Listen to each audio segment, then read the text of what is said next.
Hi everyone, Ann Wyatt here, Vice President of Client Success for HealthFitness. Welcome to the HealthFitness Podcast.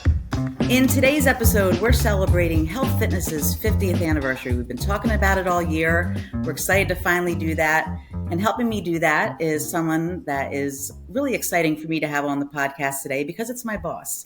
And that is Sean McManamy, who also happens to be the president of HealthFitness. So welcome, Sean. I'm happy to be here, Ann. All right, well, why don't we jump right in? I wanted to ask you, the first question was, when you think back to the earlier days of corporate fitness and where we were back in the day, what was corporate fitness like?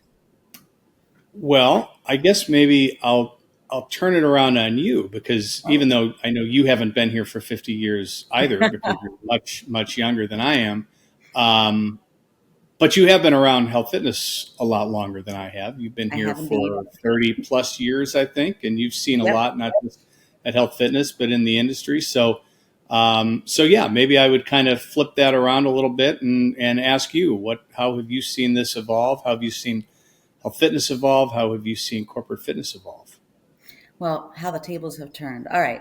Let me think. I would say if I think back to the start, at least, when I started with corporate fitness, I think it was just all about simplicity. For me, it was you'd have a fitness center on site. People would come in and they get a fitness assessment. They would get an exercise prescription, which we don't necessarily call them that anymore. We had incentive programs going on, but they were all about just coming into the doors. And the coveted prize was a T-shirt, actually, and people loved to get T-shirts. They collected them. That's not good enough anymore, is it?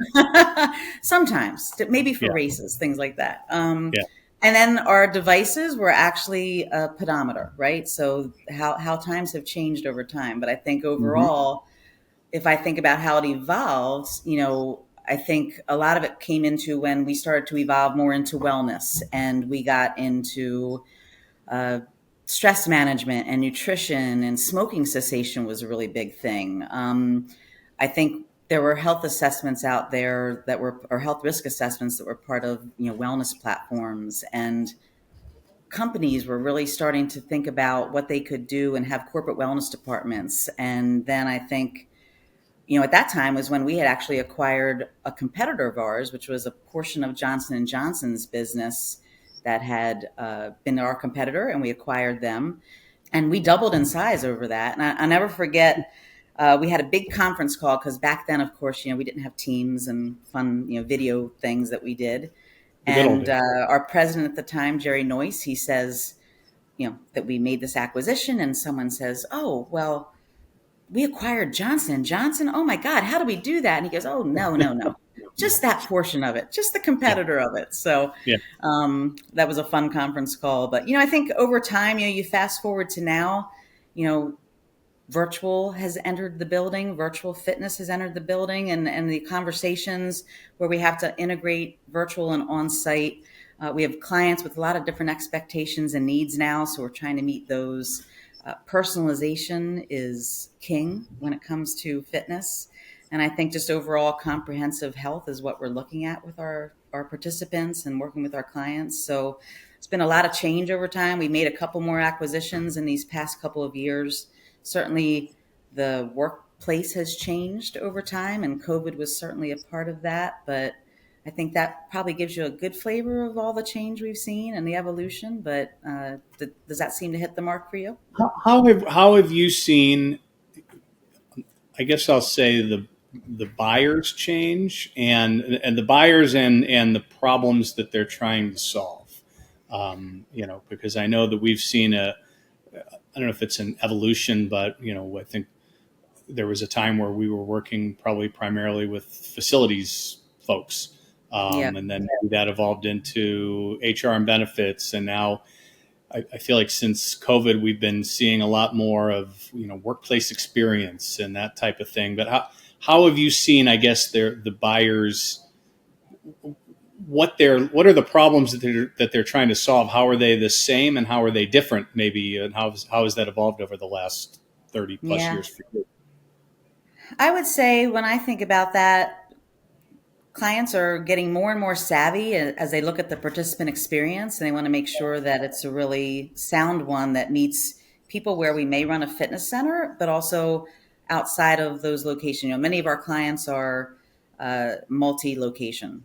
They're nationwide. Some of them are even global. So how we're able to meet those needs to help them, I think that's something that's become more and more prevalent. And I think it's replicating as much as possible the things you can get on site to be something you can get virtually to meet the needs of all those people. It's that health equity or fitness equity, even if you look at it from Hmm. that perspective. So yeah, so Yeah. we've had to really look at how we change things too over time because of that. So I know you talk about health fitness changing. I know one of the things that we talk about a lot is how, despite a lot of changes over the years, just like any company, I think our mission hasn't changed and our values haven't changed. right. How would you describe sort of the values that have defined the health fitness culture over the years, and what makes that so important to our clients and our associates?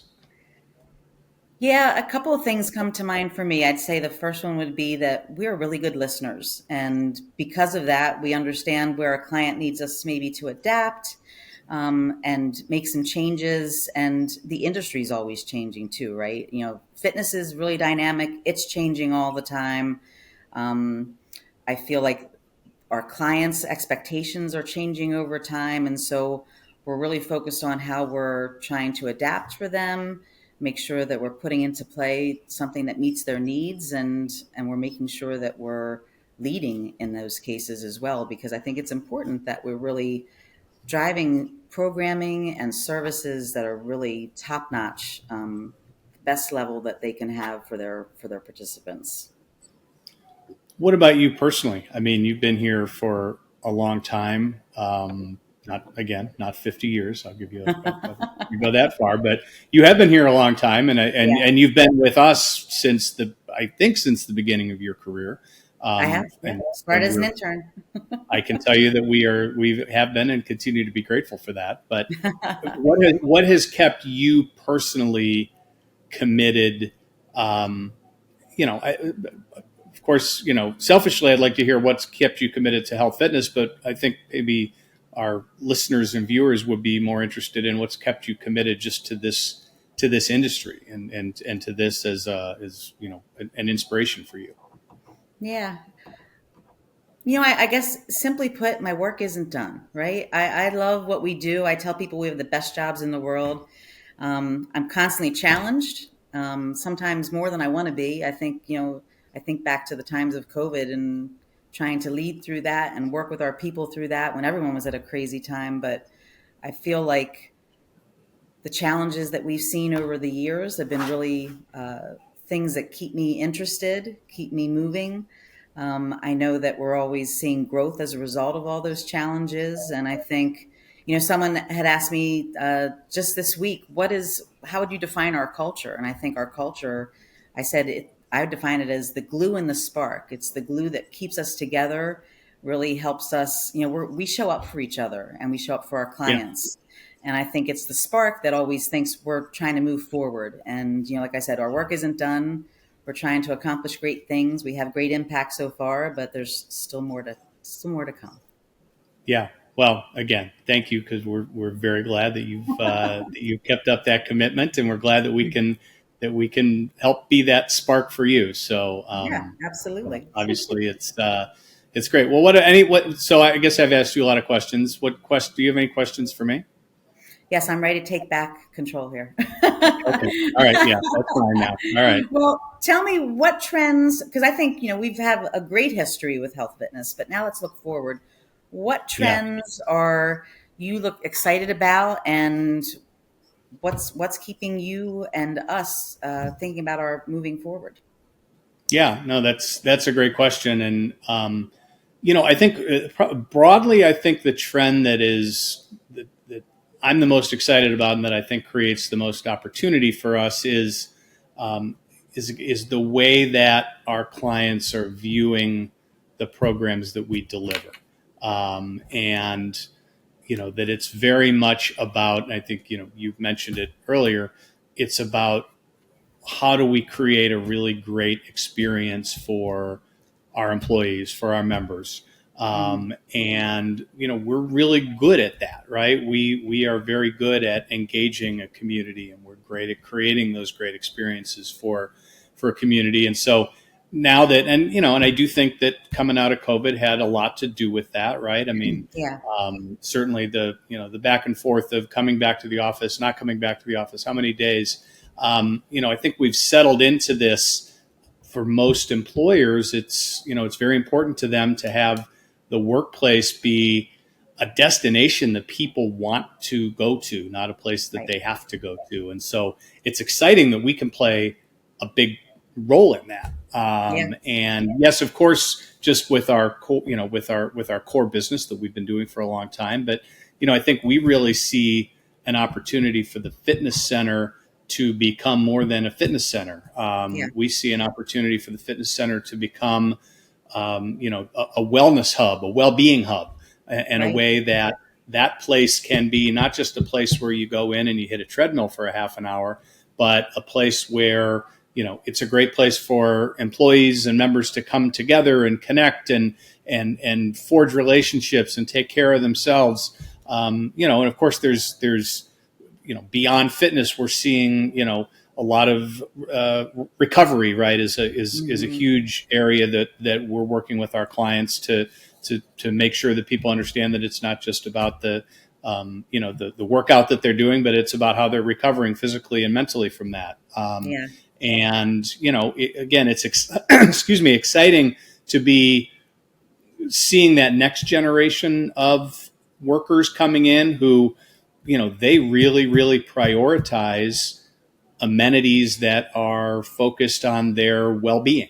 they sure do. Yeah, And in a way that maybe, it hasn't been as important to past generations, but this generation, yes, they want the fun stuff, but they want a place where they can connect, where they can forge new relationships, and where they yeah. can take care of themselves and take care of their own well-being. So, probably a long-winded answer. I don't even remember what the question was, but I'm sure it was No, in there you answered somewhere, it and I'm sure there perfectly. was an answer in there somewhere. Yeah. No, those are the things that are getting us excited. And I know, and what it allows us to do too is really, when I think about it, it allows us to really embrace the four elements that we're really focusing and keying in on to help people with their health. Of course, movement at the forefront because we're a fitness company, plain and simple. But there's so many other ways that we help people focus on their health with, to your point, recharging, with nutrition, and with connection. And so together they amplify each other, but individually they're Yep. also making quite an impact as well. So that excites me as well. Another Yep. question I have. So, Sean, how are we shaping solutions for what's to come for our clients? I mean, obviously, you said earlier that I think we're very, very good listeners, but it's about listening to our clients and understanding what they're looking for, understanding what their business priorities are, Right, understanding what their employees are looking for. But it's not just about listening, right? It's about we need to be on the forefront of bringing those new ideas to our clients, right? right, And not every client is ready for everything, and that's okay.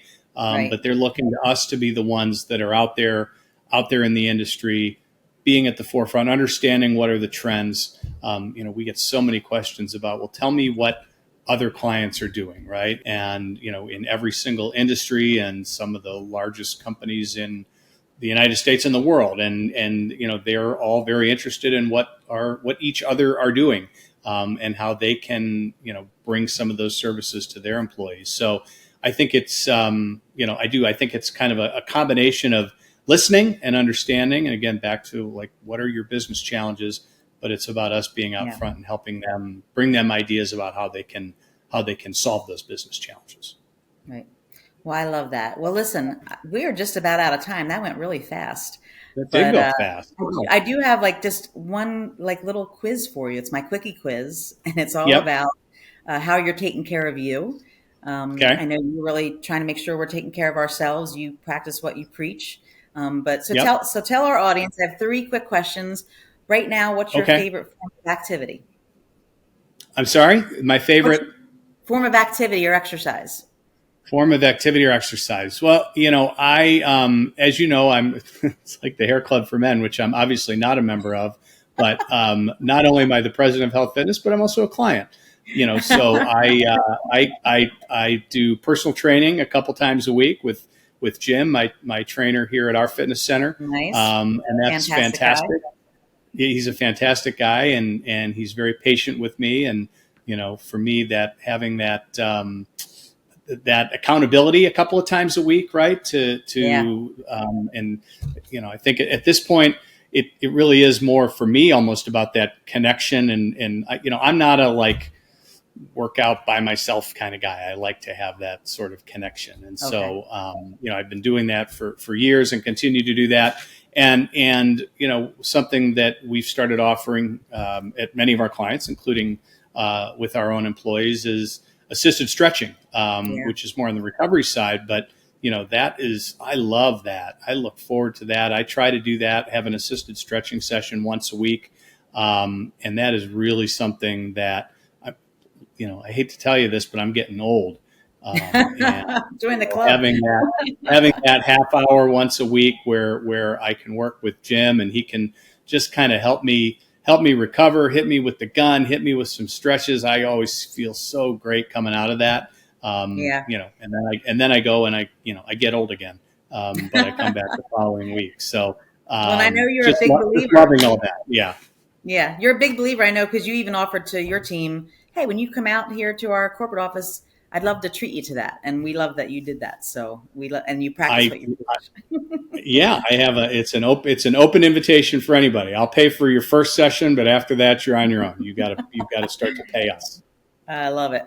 All right. The next quick question is, what's your favorite healthy snack? I eat a lot of protein bars, which I just read an article in the New York Times, I think, a couple of weeks ago about how protein bars has just become this huge industry. I think I might be personally fueling a big chunk of that. And I know, some are healthier than others, but it certainly does. I keep a bunch of them in my desk. I keep a bunch of them in my backpack because, I'm on the road a lot. I'm running around a lot. And it's good to be able to, and yes, some of them do taste like candy bars. That's okay. But I know I'm getting my 20 or 25 grams of protein every time I eat one of those. So even if it tastes good, that's okay. I'm all right with that. What's your favorite flavor? Oh boy, we're not sponsored by any of these, so I don't know if I want to sponsors. Just kidding. I don't know if I want to give any particular brands, but most of them are somehow chocolate related or chocolate adjacent. In there. Okay, good to know. All right, my last one is, what's your favorite way to recharge? My favorite way to recharge, I'm a big believer in getting a really good and consistent night's sleep, and maybe that's kind of a cliche answer, but I hear about people, I only need 3 or 4 hours of sleep a night. Oh, they're nuts. That's fantastic, great if you can do that, but I need a good solid 7 hours of sleep a night, and I really prioritize making sure I get it. Now sometimes the stresses of life and job and everything make that tough, right? We all wake up in the middle of the night and can't get back to sleep. But it's really important to me that I'm at least trying to get a really consistent night's sleep every single night of the week, because if I don't, I can feel it. Yeah. Well, it's important, that's for sure. Well, listen, you made it through. Good job. Thank you. Thank you. Neither one of us thought I was going to be able to do that, did we? No, but thank you so much, Sean. I know you're a busy guy, so I appreciate you hopping on. And thanks to our audience as well. And I hope that you found everything insightful and learned a little bit more about health fitness. And until next time, have a great rest of your day. Thank you so much for listening. I hope you found today's discussion both thought-provoking and enjoyable. If you liked what you heard, please subscribe and share this episode with your colleagues and friends. We'd really love for you to stay connected with us. Until next time, take care, stay active, and stay curious.